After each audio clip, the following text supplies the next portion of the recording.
Ugh. Can I talk about something that really annoys me? And thus I incoherently ranted forever and ever, stuck in a constant loop of misery due to the simple fact that I just couldn't consolidate my feelings on this game. Cognitive dissonance is feeling two conflicting feelings about the same thing at the same time, and this game gives me that in spades. I love it so much that I can't handle how much I despise some of its decisions. But before I talk about what this game has been for the last few months, let's start with this. Because this is why I love this game.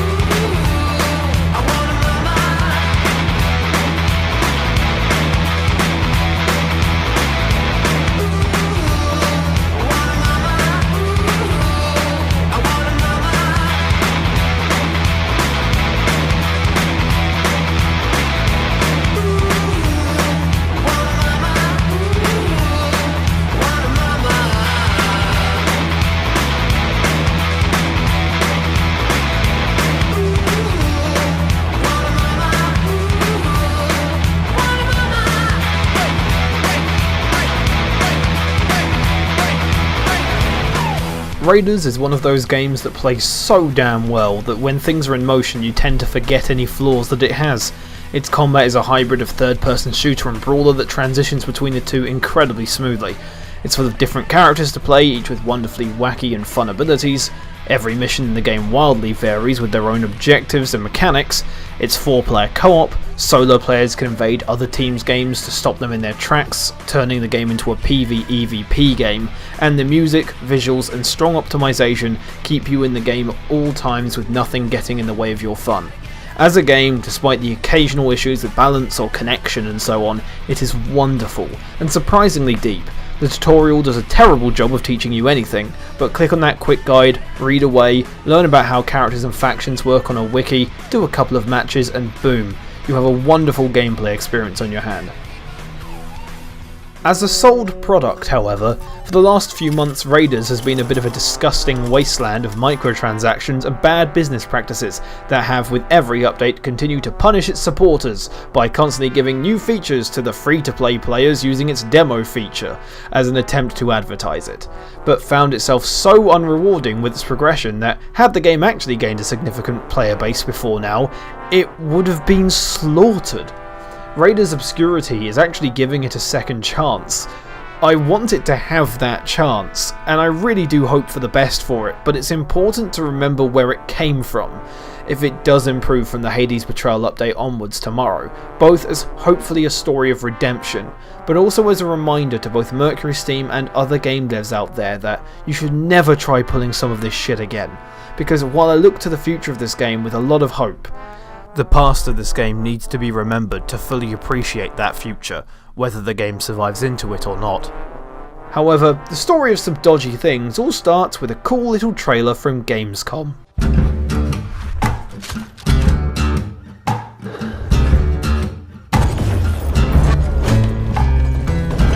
Don't matter if the cold wind blows, I'm gonna wind up working in the thick of it.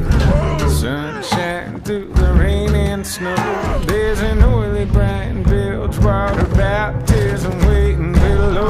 Okay, we can skip to the end now. Look, it looks fine enough. It's a trailer. Its goal is to sell you a thing. But before we get into how the game is sold itself, we first need to zoom in a bit, because that is not what these characters look like. This main announcement trailer is actually showing you two skins that can only be bought with real world money. They cannot be earned in game. Now this is out of the way, though it doesn't affect the game, but I'm getting it out of the way first because one aspect of these skins says something kind of insane that's going to be a bit of a continuing theme. Because this skin, if bought with the most efficient rate of the paid currency Mercury points, will cost you about £6. A bit pricey for a skin, but fair enough. This one costs you about £20. Oh, this one's also £20. This one is £24. This one will cost you £36. Oh, and those last 3 are actually currently at half price. Their actual cost for the last few months have been £40, £48 and £72 respectively. They basically function as a rich kid alarm at this point. They're essentially a joke, but it highlights point 1. Somebody out there actually believed you'd pay this much money for a skin. And point 2, this game is not a free-to-play game. What it is a great idea for selling a game, sort of ruined by shit like this. So the idea of raiders on the store page is actually pretty smart, it's just not very well executed. A great example is how this works. So the game is not actually free to play, what it is an episodic game. However, it has a demo which you can go into, and from that demo, the idea is you can play the first mission, and if your friends have invite tokens, which we'll get to later, you can then play later missions of the game. The game itself is episodic, so you can pay £10 per episode. Not too bad considering that the whole game will cost £40 altogether once you have everything, but the amount of content in it, the missions are good, about £2.50 a mission isn't too bad a value if you just take into account the actual value of the missions. They're fun, they're interesting, I don't have a problem with that. My problem actually is that they're trying to sell you the game for £60 even though the game is going to cost £40 altogether, and what you get in the £60 is, skins. So already from the beginning they're trying to sell you skins and you haven't even gotten to the game yet. But again, skins don't mean anything. It's not like you can buy, I don't know, basic game features or something. A lot of games feature loadouts, so when you go into a mission you can change what current weapon and stuff you're currently holding. It's a pretty useful feature, and Raiders has that too. You can have up to 3 loadout slots for each character, except you only start with 1, and you have to pay £2 for another loadout slot. So you can get 3 loadout slots for £4 altogether. The thing is, this isn't for all characters, it's on a per character basis. There's currently 13 characters in the game, so that means that if you want to have a full loadout thing to choose any weapon you want before you go into a match for all the characters, it will cost you £52. More than every mission in the game put together. This isn't helped by the game's leaderboard system, which is determined by how many things you have. You level up if you get enough things, so lore pages, characters, weapons. However, skins and loadouts are included in this, which means no one actually tries to be the #1 raider in the world, because the only way to be that is to pay for the privilege to be that. But honestly, it's fine, it's all just window dressing, okay? The game, as I've stated, is great, the missions aren't too expensive, and one can survive on customizing just one loadout. None of any of what I've said so far is the bullshit bit. This is all the stuff I can put up with. I hate it, but it doesn't stop me from personally enjoying the strengths of this game, such as the characters and their various weapons and playstyles. So I played the game for a few hours and decided to measure how much of the in-game gold currency I could earn from queuing on my own. On a lucky streak of good missions and decent gold, I averaged about 11,000 gold an hour on a really good day. Again, this was a good hour on a good day. But you can actually buy gold. So say you were paid less than the minimum UK wage, say £5 an hour. By not playing the game and paying 4 hours of your wages for in-game gold, you can get 120,000 gold.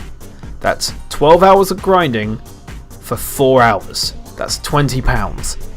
This is Ginebra. She costs 360,000 gold. This weapon cost involves gold. These lore pages to level up cost gold.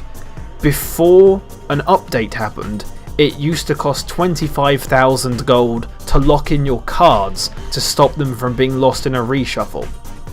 Almost everything costs gold, and at the end of the match you can only pick one award.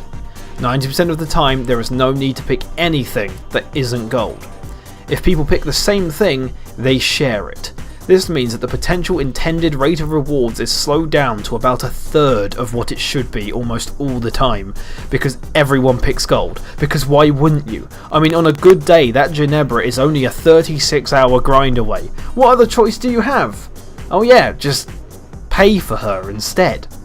The best part is that after the first set of character drops, everyone complained about the price, but some leeway was given. The first 3 came with the pre-order bonus of the Founders Pack, so it was argued that their price may just be there to give them some temporary exclusivity. So when the next set of 3 came round, Mercurysteam responded to the complaints by making the first non-Founders Pack raider, Loon, 180,000 gold. That's an 18-hour grind, or 30 quid. Bear in mind at this point that people who were forced to do this had already paid for the campaigns. They had given money. So Mercurysteam did an economy update. This allowed free-to-play demo users to have all the benefits of paying for the episodes in terms of progression, then they let them use gold to play missions anyway, and then they gave them a free mission to play each week. So reasons to pay for the game were getting less and less week by week. It didn't help that weapons were unlocked by randomly having blueprint drops, making players pay more gold, and then forcing players to compete on an antagonist leaderboard to get a rank on a reset each week, to then even have the right to pay gold to unlock a single gun they had already had to grind to get the drop for. Which meant sometimes week-long waits for your rank to update to craft a basic weapon. The game was enjoyed by its community as a play experience. Founders Pack members, despite not needing to grind a lot yet for characters, were still some of the most passionate and dedicated players in the player base. People came for the gameplay. They didn't need to grind for things. They already had paid for them from the Founders Pack. So they came for the gameplay, and they left with the grind. But new ones could be recruited and shown new missions with tickets that paid players did unlock. By using these, both players get a gold award, and if this is the first time for that raider playing, you get 110 Mercury points. So, by showing 2 new people the game, you won't even earn enough to buy a single loadout for a single character. That said, the gold award led some to make grinding strategies involving having friends only buying 1 campaign each and then inviting their mates to play their campaign, because owning more than 1 campaign and having other friends who play is technically inefficient for the grind. So ironically, some players actually found the system made to advertise new campaigns to them a perfectly abusable reason to never buy all 4 campaigns. The whole thing was a mess. Free play players tanked the review scores down due to the poor tutorial not telling them essential skills like how to parry grab attacks, and veteran players became sick, saw Mercurysteam as stubborn, and watched as every week Mercurysteam proudly tweeted that they released a ton of new perk cards to grind for, with the spam of these new cards creating arguably new overpowered combinations that began to upset the balancing constantly. And then in the latest interview, the director of the game said this. The truth is that all this time since launch, the game has been in an early access period, with things we did well, but also things we did wrong. It's not listed as early access on Steam, it's advertised as episodic. It's just dishonest. And the labelling as not early access just exists to let them get away with the microtransactions like they have so far. It's just another marketing term, like how it's $10 and £10 and €10, even though they're different prices. All of this is bullshit. But I still love the core of the game, and the episodic idea actually can work if Mercurysteam trusts in the idea of actually selling the episodes for profit instead of all of this other rubbish. The next update may not get rid of everything bad, but there's promise here, and unlike other games with wasted potential, the core of the game works fantastically. Still, it's a shell that surrounds it that needs fixing, but that's so much easier to do. The game that we love is here, it's playable, just fix the stuff around it, and you will have a fucking incredible game. Mercurysteam needs to listen. They need to start making changes and believe that this can work. The players do. They just have to too.